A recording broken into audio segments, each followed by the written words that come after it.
Alors pourriez-vous nous présenter le twirling?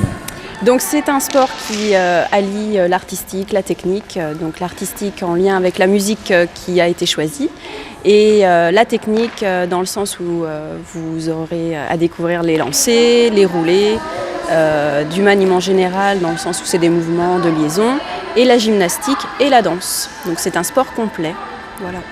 Et je suppose que donc les mouvements doivent être synchronisés par rapport à la musique.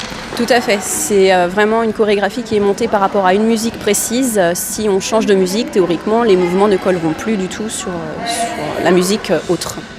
Donc c'est un sport plutôt individuel? Donc il y a de tout, individuel, duo, équipe. Alors l'équipe, oui, mais que doivent-ils faire en équipe? Déjà travailler en équipe parce que quelquefois c'est pas ce qu'on voit. Donc si un élément n'est pas présent, on ne doit plus retrouver de chorégraphie. Donc elles sont toujours les unes avec les autres et doivent faire attention les unes aux autres. Quand elles sont en individuel, c'est vraiment la grosse différence aussi, c'est qu'elles vont penser qu'à leur propre résultat. Là en équipe, s'il y en a une qui se loupe, c'est l'équipe qui se loupe.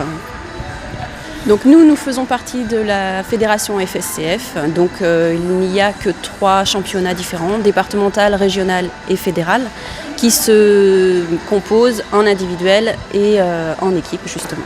Deux temps différents au niveau des championnats. Vous allez bientôt participer au championnat?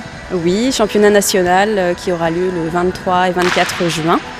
Donc l'équipe Excellence a été sélectionnée pour ce championnat-là. Par rapport au GRS, quelle est la différence? Déjà, vous voyez, oui. Le sol, nous on fait ça sur un gymnase sur du sol dur, la GRS c'est sur des tapis en fait. On n'a qu'un seul instrument, donc le bâton, alors qu'à la GRS il y a 5 agrès différents. Et quelles sont les difficultés du twirling bâton?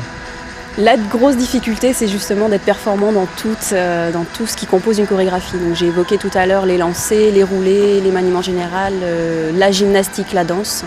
Il faut réussir à enchaîner, à combiner le tout. Au niveau du club, il existe depuis combien de temps?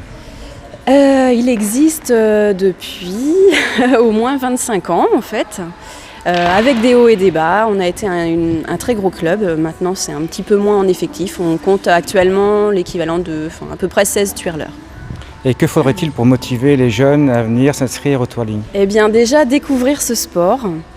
Donc, c'est d'ailleurs pour ça qu'on organise une porte ouverte le 16 juin. Parce qu'en fait, c'est vraiment un sport méconnu. Et déjà, s'il y avait cette découverte-là, je pense qu'on arriverait à former et à recruter d'autres enfants et d'autres jeunes. Et à partir de quel âge? À partir de 6 ans à peu près. Se faire plaisir, je pense dès la première année, on peut. Mais on sent tout de suite les personnes qui sont motivées ou pas. S'il n'y a pas de motivation, je pense qu'on ne peut pas prendre de plaisir à faire ce sport-là, car c'est un sport très rigoureux.